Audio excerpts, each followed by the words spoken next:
Critical Blast, where pop culture gets blasted. And it looks like I finally figured out how to get all the videos going and the slide set up, so we've got seamless transition. Almost there. That's a lot of practice and a lot of failing forward, which is pretty much the story of my life. Hello, I am RJ Carter, the Senior Managing Editor here at criticalblast.com. And we are once again coming to you from the Critical Blast Caverns to talk about comics and the crowdfunding of them. And tonight we have a special guest who is launching his book today. So this is it's Virgin Book Day. So be nice. We have with us the creator of Demon Hunter Raven, Nicholas Mueller. Nick, how you doing tonight? I'm doing good. Thanks for having me on. So you've got to be pretty excited. This is, you've been building toward this day and watching the clock tick towards 3 p.m. Central when it was going to go. Right. Yep. And this is the second issue now of the series. Yep. So yeah, we funded the other one, and now we're on to the next chapter. So how big are these books?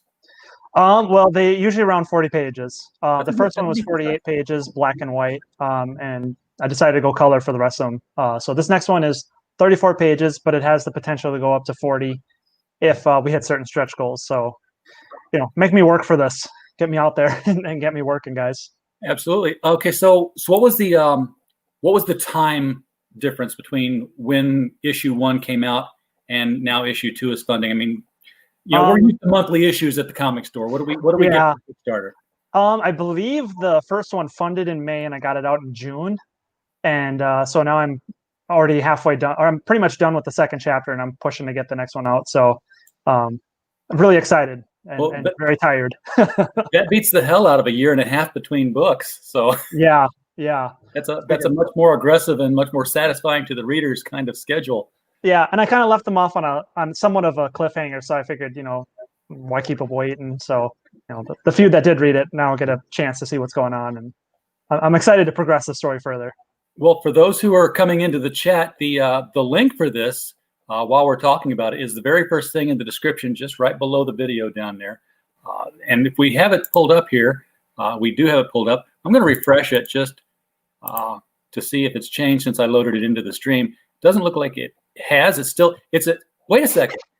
It's $740. You only had a $500 stretch. Okay, so show's over. We're funded. We did it. Nicholas. You can go to sleep early tonight. But no, that's just surely you need more than $500 to really make this happen. Well, $500 was just to hit the initial printing cost and just getting this thing pulled together. I do all the stuff by myself, and I paid out of pocket for anything extra, like getting the Matthew Weldon cover and having Nestor color it. So all that stuff's covered. I'm just getting the stuff ready for print. And then anything after that is just extra to put more stuff into the book and just really make it fancy. So it's going to get out there no matter what. So are you the writer and the artist on this? Yeah. Well, if you liked it, yes. If you didn't, no. I didn't write it then. Well, that does make it a lot easier to have a lower crowdfunding goal. Yeah. Because, you're paying yourself and you can cheat yourself all you want. Right. Oh, yeah. You take all the risk. You take all the gamble, and all you got to do is just basically fulfill. You've got to do the actual stuff. So, yeah. So yeah, it's a lot different for somebody who's the writer of a comic book and they've got to pay an artist. Now all of a sudden you really do have to have a goal of like $5,000 to hit just to come out of the hole. Yep. But your time is worth whatever you want to pay yourself for it. Exactly. Or whatever they want to pay me for. Yeah, I guess exactly. The thing is, if you can set the lower goal, not only do you fund faster, but especially when you fund this quickly, you're funded within the first hour. Yeah. Holy cow. That was amazing. Congratulations on that. Thank you. That was really cool and nerve-wracking. Everything else above that just pushes that percent funded higher. Now, I don't know if it works on Kickstarter the way it does on Indiegogo, because I couldn't see a percentage when I look at the screen here. On Indiegogo, I know it's like, hey, we've funded 740% of our initial goal. And the algorithm says, higher percentage goals. This is popular. Throw it up on that front page of comics. Does Kickstarter do something similar with that? Do you know? I've seen it, and then I also know that sometimes I block certain people. Like I haven't been able to see Earthworm Jim on some of those particular parts, so I know that it does and it doesn't in some occasions. So, Well, there's all give or kinds of take. conspiracies as to why Kickstarter would block Earthworm Jim. Yeah, you can throw out whatever you want on that. I'm Yeah, sure everyone's got their idea. there are people who just get angry at folks like Doug. Yeah. On all sides of the spectrum, to be fair, Yeah. he's an equal opportunity target, apparently. Exactly. And I like Doug. I like his work, too. Same here. He's kind of a big driving force as to kind of just that idea of finish the product. If you don't have a product to give them, then what are you doing? So, yeah, I was listening to him for like the last 3 years straight, and then that was just kind of was driven into me. It's like, if you're not getting the work done, you're not providing stuff. So Sure. Gotta get it done.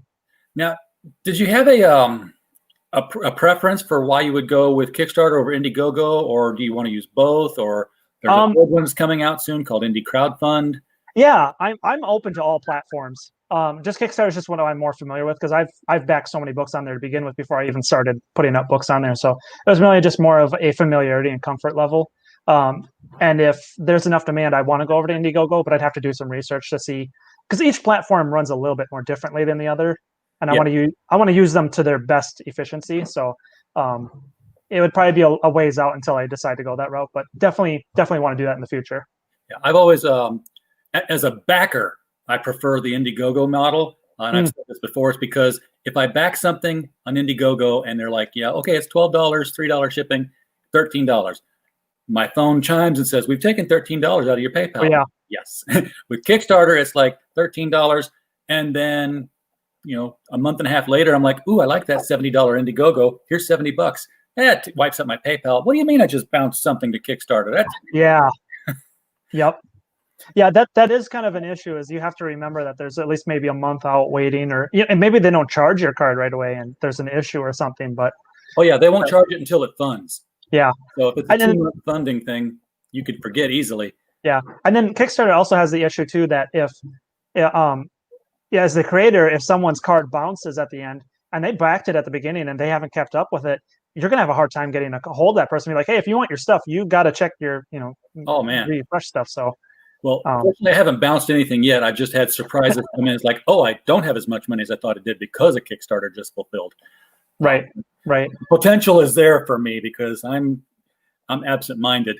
I try to do Kickstarters with my bank account so that I write it in the register at the time of the funding. That helps a little bit for people who are above 50 years old and still trying to read and talk comic books like myself. It's different. Yeah, different advantages and everything.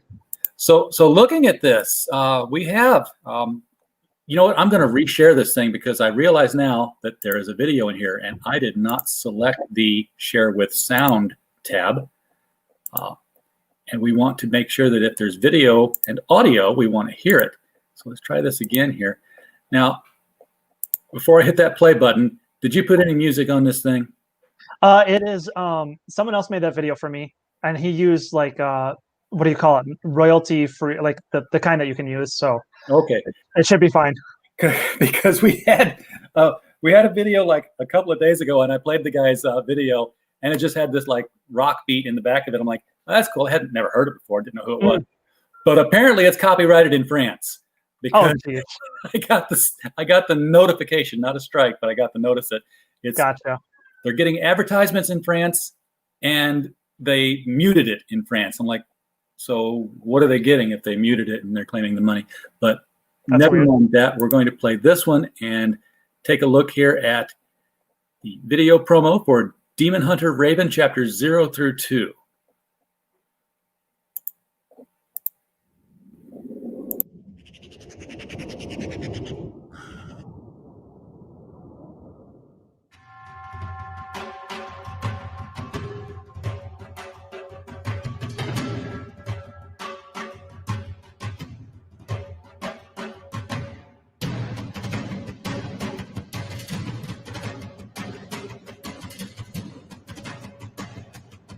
Go back upstairs.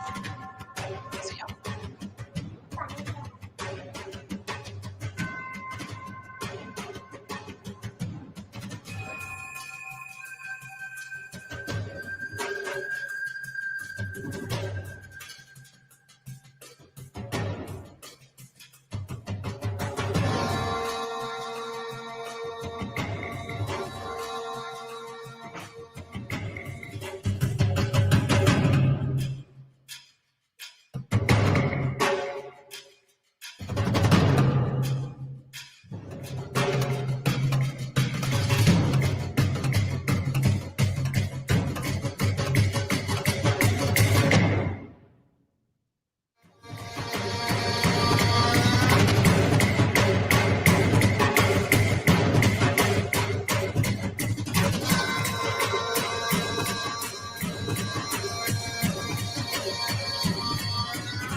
I have to unmute before I say very, very cool.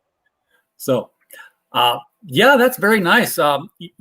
You almost have to have a video these days when you're promoting your stuff. It helps out a lot. Yeah. A guy named Todd, I'm going to butcher his last name, but he helped put that together. He's over on Instagram. He's on Twitter. And he also has a book that he's working on right now. So keep a lookout for him because we're going to be putting something together real soon.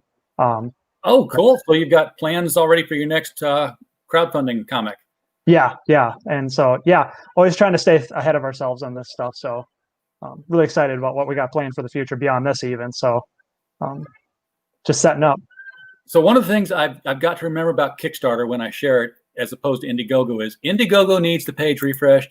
Kickstarter refreshes itself. Yeah, isn't that cool? And here you are, $10 higher. I have absolutely no idea whether anybody in our chat did that or not, but I'm claiming credit for it. So, I'll take it. Yep, might as well. So here's what I can tell so far. His name's Raven. He hunts demons. Exactly. What more do I need to know? Because I'm sure there's something. So maybe several somethings. Yeah. So imagine basically Devil May Cry meets Assassin's Creed. This book really flies around the idea of hunting demons. And there could be different types of demons, but this particular story is going to cater towards a particular demon hunter named Raven, aka Adam Davis. And his whole entire story is about how he got thrown into this fight. And you're going to learn about this whole entire world through his perspective. Why are we fighting demons? Who are these groups of people, and how did this all come to be? Demon hunters have been around for centuries, and we're just focusing on the current iteration of that group. And later on, as we go further into the chapters, we'll go back kind of like Assassin's Creed and look at the history and even dive into some historical parts of the church, even like if you're going to be hunting demons, obviously the church will be involved to some capacity. But Adam is the main character. He's kind of a hothead. He's kind of a rebel. He's the type that hits first and then asks questions. And he joins this thing called the Order. They're a special unit of the church that's tasked with basically protecting humanity from spiritual threats, things that could cause devastating issues. So I guess that's really just the basic plot summary of it. But chapter 1 deals with this idea called chapter 1 Nevermore. And it deals with the tragedy that Adam goes through that takes him into these groups. Him and his father are ambushed by a group of demons. And in that process, his father is lost and he doesn't know where he is. So he's taken in by the Order, and he goes and starts hunting with them to go look for his lost father. And he finds out some revelations through that process. And chapter 2 takes us into the next part of his finding and revelations of that story. And in the process of that, he becomes hunted by another assassin. He doesn't know who this person is, why he's being hunted. So that story will revolve around that idea. I like playing with themes a lot. Just having mindless action is kind of boring to me. Oh, so, yeah. I like to play with themes and devices. And so chapter 2 is called Sustain the Untruth. And the narrative-driven flow of that one is this idea that sometimes we believe lies about ourselves and we can see them to be truths. So the main character in that story will have to come to a T intersection and come to some sort of relation that maybe some of the things that he's believed about himself or things that he has found out may not actually be truth, and he has to come to grips or terms with that revelation, and many of the other characters around him as well. So, all right. Well, I was going to ask if they were a part of the church, whether it's the Catholic Church or just the church of your particular universe, but it right. Sounds like they are sort of an arm of religion that goes out and hunts these demons. Yes. There's going to be special branches. Like I'm focusing at the beginning on one particular branch of that group. As you know, there's not just one denomination. So I like playing with the idea that there might be different sectors, different groups that are, banded together. So the Order would probably be more the larger group, the more militant group. And I'm going to be diving into different groups, which you'll actually discover one of them in chapter 2, which will be more of a ninja group. So it's got a very religious background. I'm a man of faith myself, so a lot of my work tends to show that sort of reality, a faith-based sort of reality. So I like kind of playing in those realms. Right. Just to quickly interject here, I heard one robot syllable pop in there. Want to let you know, I've got a refurbished laptop here that's been working great, but once a day it drops internet. It hasn't dropped internet all day today on me. If I disappear, hold the fort down for 30 seconds. All I got to do is reset the NIC card, and I will be back. It did it to me like that last night. So it's starting to develop a habit of that. Yeah, I know, and it's done that since I bought it 3 weeks ago, and there's nothing that can be done about it. So, uh, Gotcha. except to just reset it when it falls. Mhm. So, as a man of faith, is there a lot of theology that's been studied for your story, or is it more you're making that part up as you go along because it's a fantasy setting? Um, well, I actually did go to college to become a pastor at one point, and then just ended up pursuing other goals. So I've actually, I wouldn't say that I'm concrete in theology. My goal is to always to have a simplification understanding so that I can help express those views to people. Um, so I won't dive deep into theology. It'll probably be like a really surface level sort of thing. But if you wanted to look further into that stuff, it could be hints of it in there. But my goal isn't to go heavy into theology, but just really present a very um, a clear view of like what Scripture might say, or like the armor of God, and those sort of things. Are like, we do not fight against the flesh and blood; we fight against spirits and principalities, and that plays heavy into the idea of it. But you don't have to know theology to understand the story. I want story to come first, and theology to just kind of be like a cool background thing. That if you know that things, it's a cool Easter egg for you. Yeah, that's cool. I especially like the reference to the armor of God because Mhm. the very cool thing about that is if you go through the pieces that are provided, the breastplate of I'm going to butcher it if I try to say the I forget breastplate, it too. the helmet of truth. There's nothing to cover your back. Mm, So that's true. the whole thing is you're charging in. You can't turn and run because then you're exposed. Right. Right. Um, but the other reason I asked about that is because a sect of demon hunters that works for the church, written by somebody who's got a theological grounding. Surely you're going to run across the comparison to Doug Ernst's Soul Finders. Yeah, and I didn't even know about that book beforehand, and I've become heavily interested in that as well. Because he was just on Matt's show a while back, and at that time I was just like, Soul Finder, what is that? That sounds awesome. So that's something I want to get more into because I don't feel like there's that many books of faith that are good. They tend to be really preachy. So to have one that actually people are saying like it's really good, you got to read it. I'm like, all right, yeah, I can dig that. That sounds cool. Yeah, I mean, the only ones that I've read that I could say were religious comics. I've got some. What have I got? I've got obviously all the Spire Archies that came out. If you remember those, or you Yeah, look way too young to actually remember the Spire I Archies. have seen them though. And of course, Jack Chick tracts are notorious. Mhm. But I've also got in my 28 long boxes over here somewhere. Catholic Comics used to be an actual publisher. Mm. And they did this thing called the Crusaders. Okay. And it was, it was two guys and they would fight literally against demons, but, it was the early 70s, late 60s. So they were wearing bell bottoms and they were like very peaceful fighters, Right. because they would actually exorcise the demon out of whoever it was who was the killer or something. And Right. then save the soul of the taxi driver by having him, say the sinner's prayer or something. Right. It was, but very, very preachy. So Yeah. Yeah. And I think that's great to people of faith, the people that are already in those religious areas that like you're preaching to the choir. We're all on that same page. And my goal with Demon Hunter Raven is to really kind of be a bridge in between like you don't know the Lord, you don't know any of these things. Hey, here's some good reading material, or like here's an idea that we can present to you. And when I was a youth pastor for a short while, that was the big thing that I told them. I was like, "You're in schools. Take this opportunity to not preach to them. Take a moment to form a relationship, talk to them, and get to know these people, and share what you know, but make it relatable. Don't just spout scripture at them. Well, I think there are books that are getting better at that. Obviously, Yeah. I think Doug Ernst is one of those. There's another one. Some folks we talked to just a couple of weeks back. They're doing a book called Dominion. You might have seen that. Oh yeah. And that's very good. I got the PDF for the first issue of that, and it's just the story of Saul from 2 Samuel, starting with the fall. I mean, when he doesn't kill the leader of the Amalekites, Okay. right at the point when the story begins. But it's done with anthropomorphic animals in outer space, so it's like Star Wars meets Narnia.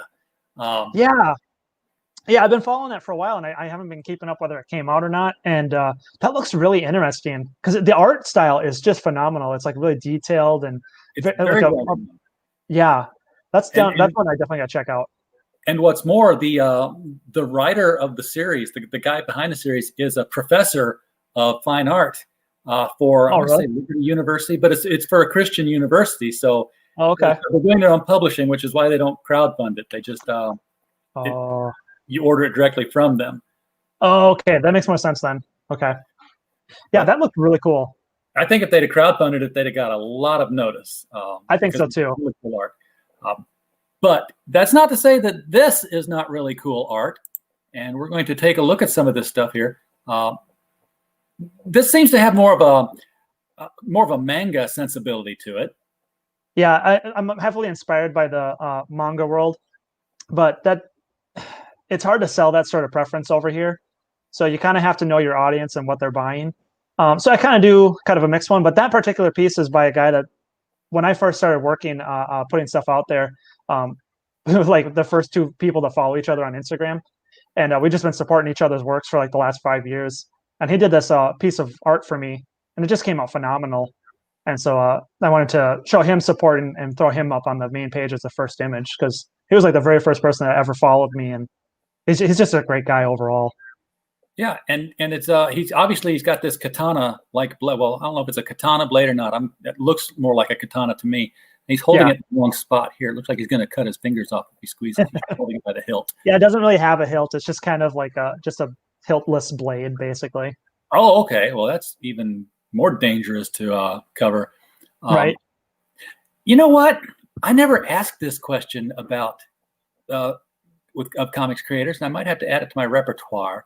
But the font, the design of the logo, how did you get into that? I mean, did you? I hired someone to do that. I actually went and because originally my old design was pretty pathetic looking, and I found this guy that does like these vector designs, and he's over on Facebook. He's Vince White. I'm gonna butcher it. I forget it. But anyways, he does these really cool vector logos, and I was like, oh man, I want to get one of those. So he put that together, and his first trial, and it was just awesome. So it really makes it stand out. Yeah, it's because when I did the title card for the video, I was like, I would try to find a font that comes close to matching it, and I didn't have anything. I was like, is this just a? Of course, there's not enough letters that repeat to tell. Right. If you're using a font or if it's a special design. Yeah, he handcrafts it, as far as I understand. Like he'll go in there and draw out some of it, and I think he cuts a little here and there. But yeah, I think it's pretty much like handcrafted as much as you can do. I think he has to. I mean, even with the repeating D's in Demon and Hunter, there's different angles of the depth there, the 3D depth. So yeah, he did a good job on that. That's very cool. And I love this. This is a very Todd McFarlane-esque kind of scarf coming off of him here, like the Batman capes he used to draw that were like completely unusable, impractical in combat, but they look really cool for a superhero pose. Well, I kind of added a scarf to the character to kind of hide my ability or some of my weaknesses. Like I wanted to always show motion and stuff, so kind of added a scarf just to kind of add a little bit of flow, because I wasn't quite confident in my ability to stage scenes at that point when I was designing them. So it was a little impractical, but I wanted in there just to make the pages flow a little bit better. Well, it works well. I mean, it works actually better than a cape. Right. And it provides a very unique look to it. Now, is his skin actually blue, or is this part of the masking? So yeah, his skin is blue. So part of the story is he gets infused with this thing called the Light Stone, and it fuses with him and gives him this ability to encase himself with this special armor. And then the story wraps around the ability of what the stone is and everything. There's a whole bunch of stories behind that. But the suit itself is a case of armor, and it changes his whole entire complexity. So his skin turns blue, and so when he starts getting punched real hard and it cracks, you'll see the actual, like, his skin has changed and his facial features and everything has changed in that. Okay, so his skin turns blue when he puts the armor on. Yep. Okay, so it's still kind of like a secret identity kind of thing then. Yeah. So who's going to like this? It's if you're into any of these, you're going to love it. It's stories that feature mind-blowing action, ninja assassins, knights, character-driven arcs, and Christopher Nolan movies. Where does the Christopher Nolan movie come into this? Well, I'm a huge fan of his Batman stuff and also Inception. More in particular, I really like how he breaks down stories on a conceptual level and just how he plays with the subjective idea of time. That he really creates these sort of flawed characters, and the way that he uses time to subject us to this idea that maybe the main character isn't trustworthy in some cases, or the way that he goes back and forth in his story. Batman Begins really kind of played a big part in terms of the starting point of the first chapter. When Bruce Wayne was kind of going through his training montage and him always going back to like a tragedy in his life, Right. and the way that he played with like how Bruce Wayne kind of kept evolving up until like the final moments when Raj revealed everything. But so I kind of tried to implement that a little bit because I just love the way Christopher Nolan tells a story, and some people might call it boring, but I just love the character development and the thrill and the drama behind it. So I know it's not for everyone, but I'm a huge Christopher Nolan fan. Oh, I've loved all the Nolan movies. I love the fact that when he did the Batman movies, anything that they used technologically in there was something that actually existed, and he was able to employ. Yes. So there was no bat shark repellent, no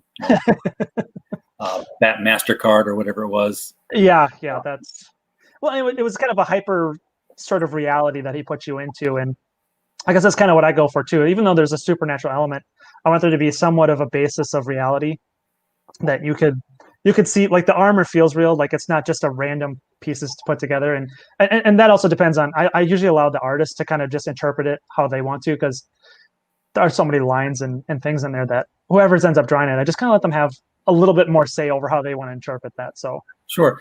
Now again here, the scarf is really truly dynamic. I keep comparing it to McFarlane. This here's got like the Spawn chains kind of. Yeah. You know, it was almost like the scarf is its own living thing. And I like seeing how people have played with that, and even just being able to play with that in pages is fun because it can help kind of navigate the eye through the page, and and itself he's a supernatural entity at that point. So the cape kind of becomes like Doctor Strange's cape in a sense. Yeah, that would be very cool. Here we get a much better look at the handle on this sword here. I like the detail on that the design on the side there, a little bit of serpentine kind of grip. And Robert Nix did that image there, and he's going to be putting some stuff together for the book as well that I haven't shown anyone yet. So it's done. I just kind of waiting a little bit to show some people. Okay. Now this is Raven and Crusader. We saw Crusader in the video here. Where does Raven fall as far as with his cohort? So we saw Raven, we saw Crusader, and we saw Violet. So the Crusader is the head honcho of this paramilitary operation group out of the church called the Order. He's a perfectionist. He has no humor. He has no funny bones. So he's gets straight to the point. You don't mess around. Get that mission done. Let's go out. So he's very sort of military mindset. So Raven is the opposite of that. So he tends to get on the Crusader's nerves, and the Crusader just can't stand him. They're always off on each other, or they're always mad at each other. And Raven, being somewhat of an immature, smug, sort of arrogant sort of guy, just doesn't meld well with this sort of mature, stoic sort of Crusader guy here. So, but yeah, he's the head of the outfit. He's the guy. So Raven's kind of like a Peter Parker Spider-Man. Yeah. He's really young and naive. And one of the things that I'm really excited to do is as we go through these chapters, there will be growth. There will be maturity in him. Because I don't like characters that are one-dimensional, two-dimensional. I want them to be layered. So as he goes through many of these trials and tribulations that he experiences, he's going to have to grow up through them, or he'll be completely stopped in his tracks. So as we get further, even into the next few chapters, there's going to be some growth in his character. He won't be this arrogant airhead all the time. He's got to grow up. And the Crusader is more like a Special Agent Hotch on Criminal Minds here, I'm getting. Yes. Yep. And you never get to see his face, but the very little that he does talking, his action, he believes actions should be his words. So he's a firm believer in that your actions, your words, and that should all just be, they should be upfront. They should be honest and true and all that stuff. Okay, so it's talking here to Adam Davis, and that's the guy who is Demon Hunter Raven. Has always been able to see ghosts, demons, and evil spirits, but a fatal ambush from a pack of demons that prey on humans with large spiritual energy changes his life forever. Adam comes into possession of the Light Stone, a supernatural gem that bonds with its user, granting them a suit of armor to fight against the threats of darkness. So he's already been psychically gifted, spiritually gifted, that he could see this stuff, and did not apparently lapse into schizophrenic treatment from this before this all happened? Well, chapter 2 will play a little bit into that. So there's a part in chapter 1 where we talk about his ability to see spiritual apparitions at the early age, and how it kind of set him up for failure. He was called a freak. He was teased in school, and so he learned early on to stop talking about that. But by then people had already made up their minds of like, oh, this kid's weird, and so he was bullied from an early age. So at some point he had to ignore these things. Well, they never went away, so he always had to kind of just pretend they weren't there. But it just became a problem because he could see them, but what is he going to do? And they would a lot of times pester him. So a lot of times he was kind of living in this sort of anxiety, stressful situation all the times, but he couldn't share that information with anyone because people are going to call him crazy and make fun of him because he but in this world, people that become spiritually aware of the other side, the spiritual threats, they are what happens. What they have something called the pneuma eyes that get awakened, which is Greek for spirit eyes, or your eyes awakening. And so the entire idea is that you're actually starting to see the other side of what's happening on. Maybe you're dealing with something, and maybe there's something else causing you issues. So from a very early age, he was able to see things that other people couldn't see. Okay. Now, how old is he in the series? Is when we meet him here? Is he out of high school, or because he comes across kind of like a high schooler kid? Yeah. So he's a junior, and he'll be slowly integrated into a senior year. And so this book will have us going all the way through him getting married and all that stuff. So right now we're at the early stages, kind of like Spider-Man. He's really young. Okay. We're gonna grow him out of adolescence. Very cool. Now this the supernatural gem, bonding with him, giving him a suit of armor, him being in high school. You can probably guess immediately what parallel I'm drawing right off of this. There's a few. So I've drawn from quite a few sources. Because for me, it was partially Spider-Man and Bleach and a few other things that I used as kind of an inspiration pool and to navigate through. There have been actually a lot of characters that come into contact with something that bonds to them and they turn into a suit. Everything from like a Ultraman comes to mind. Yeah. Yep. I was specifically going for the Jaime Reyes Blue Beetle. Oh yeah, yeah. That was a huge inspiration at the beginning in terms of just trying to figure out like, okay, how does this kind of work? But yeah, I was a big fan of that early Blue Beetle stuff with I forget his name, the newest version of him, not the Ted Cord. Ted Cord's cool too, but I really Jaime Reyes. Jaime Reyes, yeah. I really loved the idea of how like this thing bonded with him, and then it would kind of suit him up and stuff. And yeah, there's going to be a few parallels there in terms of just that situation, but that's probably as far as it goes. All right. Yeah. I'm certainly not saying that it's like, hey, it's a Blue Beetle ripoff kind of thing going here. It's like I said, a lot of people, a lot of characters have had that, this thing has become part of me. Iron Man. Yeah. Of course, he bonded his own self with that thing in his chest. Yeah. The chest piece. Yeah. Eventually had it grow the armor out from there when he did something with nanobots. Right. Yeah. So this cover here, we've got Violet shown it here. Now, we didn't talk about her yet. She's another member. Is she another member of the team, or is she the bad guy? Because it looks like they're kind of... Well, that's a good question, because she is actually the assassin that's been put that's targeting Raven right now. So we don't actually know where she comes from, what her mission is, or who sent her. Just all we know is that through this whole entire part of chapter 2, as he's coming to terms with the revelations he got from chapter 1, he's got this assassin hot on his heels. And he's one of the things you learn in chapter 1 is he's not really a good fighter. The suit has pretty much got him out of everything so far. So when he comes up against an actual assassin that is set on killing him, he doesn't know if he can hold his own. So this assassin comes out of nowhere, and he's got to try to do his best to fend himself off against this really perfect. She's an amazing assassin. Like, she's top elite. But yeah. Okay, so the armor, does it have any kind of an intelligence, a defense mechanism to it, or has it just been really hard to cut through and he's surviving because he can't get hurt in it? There is something to the armor. In chapter 1, we reveal that the gemstone itself is sentient in some sort of fashion, but we don't know why, how yet. In chapter 2, we're going to dive into that a little bit more as to what the gemstone might be.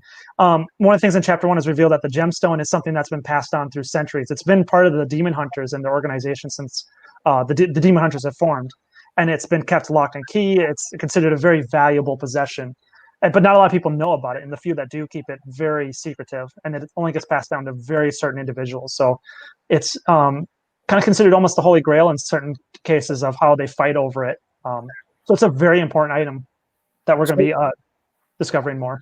So do the other demon hunters, and I assume that, this is a sect that's larger than just the Crusader and Raven. Do they all have stones of their own, or are they more prosaically powered up here?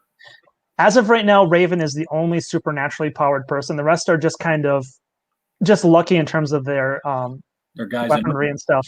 So he's kind of the person that's come out of the woodwork, and they're just like, well, what is this? And it's just this adolescent, arrogant kid that's got it. So tends to make a lot of people mad. Yeah, I could imagine somebody like Crusader, maybe even experiencing some internal jealousy that, hey, I'm the one who's devoted all my life to fighting these things, and how come I didn't get this enhancement or this blessing, assuming that it's some sort of a spiritual gift that's, directed on purpose to whoever it goes to. Right. So we're looking at the goals here as we get into this paragraph. Our goal is simple: to get the next chapter, Demon Hunter Raven, printed and into people's hands. Chapter 2, Sustain the Untruth, comes in at 34 pages in color, which is upgrade from the last one, which was black and white.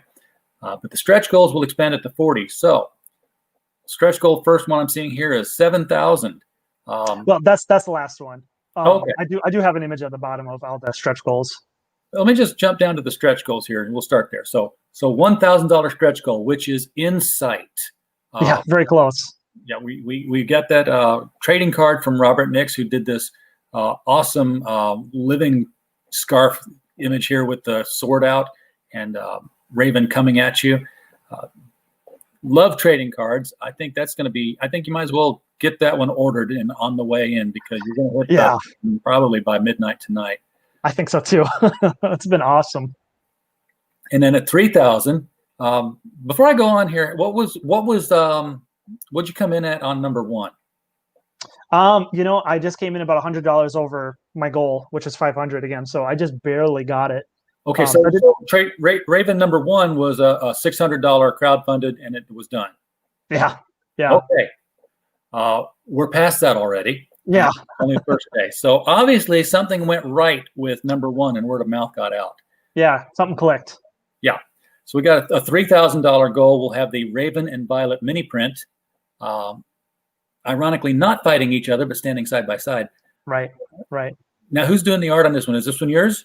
No, that was by a guy named Austin Wonderland. He's over on Instagram, and he's got some really, really cool art, and he was doing a kind of a special style that day, and I was like, I gotta get one of these. So those are two characters right there for this chapter particularly that I really wanted people to get more of a hands-on approach with. So yeah, we're excited for that one. Now 5,000 is the one where we talked about chapter 2 going to 40 pages. So 6 extra pages for a $5,000 goal. None of these goals are extravagant, I think, as far as what you're reaching for. As quickly as you've gotten funded already, you may end up with extra stretch goals after this. I don't know what I'm going to do after that. Hey, it's the ideas are endless. I mean, first of all, I'll shill. That's what I'll do. All right, I'm up for ideas. We have stickers that we get from Sticker Mule. They're very cheap. And by the way, people in the chat, if you would like to get one of these 3-inch diameter holofoil stickers, all you have to do is send a self-addressed stamped envelope to Critical Blast at 1097 Presswick Drive, Belleville, Illinois, 62221, and we will send you 2 of them so that you can give one to a friend, and it won't cost you anything but the stamp that you sent us and the stamp you put on your own envelope. So we'll be happy to send those out to people. But the thing about those stickers from Sticker Mule is that they're die cut. It's impossible to tell with us because it's a circle. Right. I did actually order some of those when they had that deal going on, and that will be something I'm going to be giving to backers for free. So yeah, if you get a character design in there, then they'll cut around the character. It really makes it stand out some. The other things they do is keychains. Also, that's cool. I've got a die-cut keychain here somewhere from there it is, from a campaign I backed from Jim Ballant. when he did the Tarot Witch of the Black Rose campaign. Oh, cool. So, this is the same company, same cutout. Oh, that's really cool. Character keychains. Also, now here's the thing about Sticker Mule. When you order stickers from them, they will now send you everything else that they're thinking about doing and trying to do, and they'll give you like, hey, we got lapel pins now. Oh, nice. And we'll send you like 60 of them for a donut. It's like some insane deal where it's like you can't help but want to get them. And of course, you always get your Sticker Mule sticker. Yeah, they're really reasonable. They're very good. So, character stickers are the first thing I would suggest to you. Yeah. And if you really wanted to get, super cool and put a lot of fan satisfaction in the product, go for the lapel pins and just have people wear Demon Hunter Raven on their jackets and caps and stuff. Yeah, it's just blowing my mind that people even want this right now. Like, it's you sit in your corner all day working on this stuff, and then suddenly people are like, "That's really cool," and you're like, "Thanks," and then you go back to your corner, and just to see the appreciation and the people just kind of backing it this fast has been really. I don't know. I don't have words for it.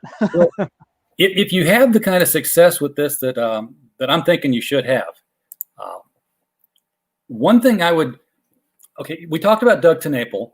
Yeah. And if you follow his work, then you know that he and Mike Barron and Mike Mueller have a campaign coming out where they're going to have Bigfoot Bill and Nexus and Lone Star all in one adventure.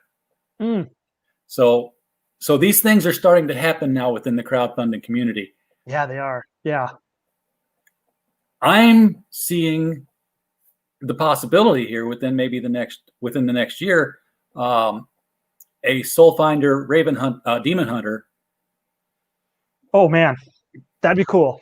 Because they're just different sects, of the church that all kind of do the same thing, maybe in different areas. So, I'd be honored even if I was approached for something like that. That'd be pretty cool. Well, you might have to be the one doing the approaching. So that's true. That's true. Get this thing crowdfunded to the sky, and then go to Doug and say, "Hey, look, I got this thing. You got this thing. We both got fans. Why don't we, do even if it's like a 40-page or a 20-page add-on to both your campaigns or something, just to That's true. That'd be cool. That'd be cool. I've been a sucker for crossovers since, Spider-Man versus Superman. Yeah, I did an early crossover in between the chapter 1 and chapter 2 was with a guy named Robert, and he has got a character named Clayman. And we did a 6-page little short just for fun, just to kind of advertise both of our characters. And I enjoy that guy, and he's got a great character that I think everyone should check out. So if you don't know about Clayman, people need to go check him out, because you can find us on on campaign. He's further down the page. We did a 6-page short webtoons. It was a lot of fun. It was kind of both of our characters integrating into each other's worlds. And it was a lot of hilarious moments. So now you have your own imprint, BMR Comics. Is that yours, or is that somebody you're printing under? That's mine. Yep. It's to protect my legal entities and my stuff. So, because I've had a few of my things stolen, and I just got sick of it. So wised up a little. So you got Elijah the Prophet is something you've done, and Northern Nights. Yes. I love the title. And you should eventually get that. I've talked to the guy several times now, and I'm going to be angry that I can't recall his name. Anyway, Southern Nights, done the same way. Was an old series in the 80s, and they're looking at doing an omnibus collection of it. I'm like, you should get with him and Northern Nights versus Northern Nights and Southern Nights. Northern Nights and Southern Nights. And then, of course, you got the Demon Hunter Raven art book here. Yep. These are all going to be add-ons that you can add on to here for any additional book. Just $10 to the pledge, and then say which one you want to get. Yep. Yeah, because maybe you didn't want to get the full catalog because maybe the price point wasn't right for you, but you do want like that one particular book. Maybe Northern Nights looks really cool to you, and just add it onto your thing and shoot me a message and say, hey, I really want Northern Nights, and boom, you got it. Now that looks like an anthropomorphic title. I'm squinting at the pictures here on this. I have something further down the line that explains it a little bit more past the rewards. But yeah, Northern Nights is very similar to that other guy's Dominion, is that mine takes place during when the Israelites were being taken into slavery. So it's about the Babylonian Empire coming in and taking this whole entire group of people out. Oh, And it's about, well, there's one particular character that's got to go back and save them. So it's not 100% true to the scripture. It's got a little bit of a fun fantasy element to it as well. yeah, you almost have to. Yep. So yeah, that story was kind of based off of when my first two sons were born. I have 5 kids, so we're busy all the time. I can guess so. But yeah, that story was kind of born out of my first 2 kids and just the things that I saw them doing, and just their honesty and purity and stuff like that. So I just really gravitated towards telling something of a pure story. Yeah, I like the fact that I'm finding people who can tell Bible inspired stories, and you don't have to basically regurgitate the scriptures to get it done. Yeah. One of the books that I read is called The Last Witness. Okay. It's by Gerald Welch, and it's basically on another planet that's very Earth-like, that was created at the same time as Earth. It sticks with theology that God created the universe and God created man, Right. and things were running in parallel. And he said, well, what if Samson fulfilled his promise and didn't fall away from his from being a judge and from what he was charged to do? Right. And that gave him all this leeway with a full history that unfolds after that, until he's got this kid who goes through the Superman mythos, because he's got to be rocketed away from somebody who's going to try to kill him and his father. Right. And he's sent to Earth, where he's raised from infancy until the computer that brought him there on the ship says, "Okay, you're a man now. Here's your helmet. Here's your mantle." And he puts on the mantle, and he's a superhero. He can fly. He's got all these spiritual powers, and he's fighting these spiritual demons. That sounds pretty cool. And I think the one thing it took me a little while to get used to in the way Gerald structured things was everything holy begins with a capital letter. God is with a capital G, but everything that was unholy ends with a capital letter. Oh, really? I was like, how do you say that? But it worked for him. So it's not specifically, but I was saying, if you were to say Satan, it would begin with a lowercase s, but end with a capital N. Oh, that's really neat. So I think you bring up a good point, though. There's a lot of people telling some biblical stories with telling them in a parable sense. We spout off scripture to people and almost expect them to just understand it on point. But Jesus is really good at telling parables and getting people and telling them in a story format. And I think that's what we've missed the point in some cases, that we need to go back to telling parables. We need to help people get the understanding. Yeah, he never was straightforward with stuff. He said, yeah, it's like this. Exactly. I mean, I've missed the mark on several things, and then someone explained it to me in a story format, or they gave more of a fleshed out version. I was like, oh, okay, why didn't you just say that from the beginning? So I kind of like going with that sort of thought process of, I know what I know, but how do I convey that to other people? And so a part of the inspiration for a lot of Demon Hunter Raven is I've went through a lot of tragedies in my life, and I'm at where I'm at now because of my faith. But if it wasn't for that, I couldn't claim most of the stuff that I have right now. I'm a married man. I have kids, but before I met Christ, I wouldn't have any of that stuff. I was a very different person. So in many regards, is I kind of want to convey those same thought processes through this book of, Adam is very much in tune with my sort of background and what I went through. My parents were divorced. It caused a lot of emotional wreckage on me, and I didn't make the best decisions early on, and it put me in some very bad situations. But some people came and put me on the right path and corrected me. But I also had to listen. I had to choose those to change those situations. Yeah. So Demon Hunter Raven, besides just being a supernatural action book, is very much a personal story of righting those wrongs or correcting yourself in those areas. I like to kind of almost remark on the idea of The Crow by James O'Barr. Sure. Yes. And how his story was very much about tragedy, and his was an emotional outlet. And a lot of this for me has been an emotional outlet. And maybe you'll come to see that a lot of the things in this book are tragedies.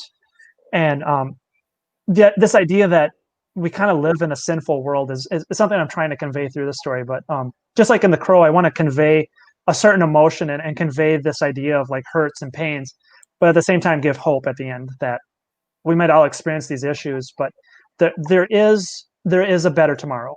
Whether you can feel that right now, that's always been the hardest part, I think, for a lot of people. That's a message that needs to get out there more Absolutely. and more this year than any other year I can think of. Absolutely. It's always 2020. So here are the tiers that we've got on this thing. The support is obviously you can always throw money to Kickstarter and not want anything back. Of course, do as much of that as you want, please. Right. So $10 to support the project, but of course for $5 you can get the PDF for this project, which is just chapter 2, the second issue rather, and that'll still of course be 40 pages if you hit the stretch goal. Right. Yep. Anytime we hit a stretch goal, everyone's going to get the same amount of stuff. No one's getting left out. Yeah. And for $8, you can get the chapter 1 and 2. So it's the catch-up ones. You can find out where everything's at for $8. You didn't invest a whole bunch. There's no shipping thrown on top of a PDF, for crying out loud. So exactly, you can do that and then decide whether or not it's worth getting the physical. But the physical for chapter 2 is not that much more. It's only $2 to get the physical and the PDFs. Right. And that one's got 5 backers already. I'm betting there's going to be probably the combo pack's going to have more backers. 6 backers for the digital combo pack, which is $15. This is now you got a chapter 0 here. Where does chapter 0 come in? Because this is the first time I'm seeing chapter 0. So it's kind of like a prologue. It doesn't. It plays right into the middle of chapter 1. Funny story. When chapter 1 was done, one of the backers came back and they said, "I'm a little confused in this area." I said, "You know what? You're right. That is a little confusing." So I went back and I fleshed it out some more. So chapter 0 kind of fleshes out a small little part. It's 12 pages. It's in color, and it's you can download it for free. It's one of the free things that I gave out. But this will be the area that you can get a physical copy of it. So it'll be in the combo pack that you'll see in just a few minutes. All right. So, but this combo pack here is everything that we saw before. It's yes. Chapter 0, 1, and 2, plus the art book, Elijah the Prophet, and Northern Nights. So that's 6 comic books digitally if you prefer that format, $15. The $20 pledge is the BMR Nation Early Bird DHR Demon Hunter. Okay, sometimes I struggle with acronyms like it's. We called them alphabet soup agencies when I was in the Air Force. Right. Working for the Air Force. So this is the early bird. So if you get in now, and this is limited to only 24 hours left on this one. If you do it now, you can get it $20. You can get chapter 0, 1, and 2 physical copies, $20. That's an insanely good deal because you're getting all 3 books for $20. I don't even know what the book by itself physical will be yet. I have to scroll down to that. Plus, you get the PDFs of everything else that's come out. So you got your PDFs of 0, 1, and 2. Read them anywhere you want. Plus your art book, Elijah the Prophet, and Northern Nights. But you'll have your 3 physical copies. That is if you did it within the next 24 hours. So jump on that one in a hurry because that price is not going to be the same after tomorrow. Right. It's gone. And it's already, like $25 or more. See, it's already more expensive. And that one, the early bird does not have a shipping cost on it unless you're international. But the $25 one does have shipping on it. So if you don't want to pay shipping, you want a good deal, jump on that right now because it's $20 is the $20. $20 done, all the books physical. Here it's $25, all the books physical, and you don't even get all the PDFs. So that's definitely an incentive to jump up on that one. Right. And yet 2 people backed this one. Some people don't read. They get what they get. I won't complain. Yeah.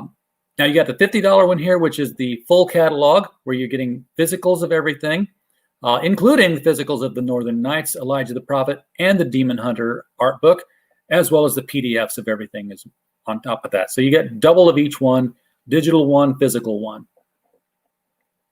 And this, so that was everything. So what do we keep going on here for? Let's see, $65 bundle, all the physicals, all the PDFs. Where am I missing something here? One was the early bird. So one's the early bird. Same deal. Just if you want to get everything for a low price, that's it right there. Gotcha. All the physicals for $50 if you do it now within the next 24 hours. Otherwise, it'll be $65 after tomorrow. So you save $15 if you get all the physicals right now. That makes sense. Now, this is a popular one. I've seen a lot of people do this, is get drawn into the book. Nobody's taken this one yet. There's 5 shots at it. It's $150, on top of which you still get all the physicals and all the PDFs. So you're really only paying like $100 to get drawn into the book. Right. Do you do a lot of drawing, life drawing? I actually have Robert Nix is going to be working on that one, and he's far better at that than I am. So you're going to get a lot better accuracy on your portrait by a professional. So I made sure to hand it off to someone that knows what they're doing. Gotcha. And if you want to be drawn in as somebody who actually does something, like a demon hunter, somebody has backed that one, because that was exciting. Who doesn't want to be one of the heroes? $250, you can be drawn in as one of the heroes, one of the demon hunters, and get all the physicals and all the PDFs. And that is where I stopped scrolling. So if I scroll back to the top here, we've gotten up to $790 nice. Over the Thank course you guys. of this year. Thank you, everybody in the chat. We love it when we're talking with people and they get funded. For all I know, these people are funding you off of Twitter links and didn't even come to the video. But we'll again, claim it from the video. We'll claim from the I'm video. taking credit for everything that happens until 8 o'clock Central Time, and then I'm passing it over to Matt Reese, which is where you're heading in 3 minutes now. Yeah. Keep you from there. So, Nicholas, it's been a pleasure having you on the show here. Love talking about this. Everybody in the chat, if you want to follow Nicholas some more tonight and watch this thing rise up, and maybe see some intelligent questions asked instead of me babbling on, jump right over on YouTube over to the Matriarchy over at Matthew Reese's channel. That's RHYS. And you'll see Nick for at least another hour over there. Do you have anybody lined up after that? No, I'm gonna go to bed after that. Oh, Piker, come on now. You got to stay up and watch it till midnight. I've been pulling all-nighters working on the book just to get it up to this point. So it's practically done. It should be ready to go. Unless we hit another stretch goal, then I've got to draw more. Okay, well, let's have Nick wake up in the morning to $1,000 funded on this thing. That would be an excellent thing to have happen. That'd be cool. All right, that'd be cool. Nick, jump on over. We'll let you go, and thank you again for coming on. Appreciate it. Thank you for having me. Thank you very much. Good night, everybody.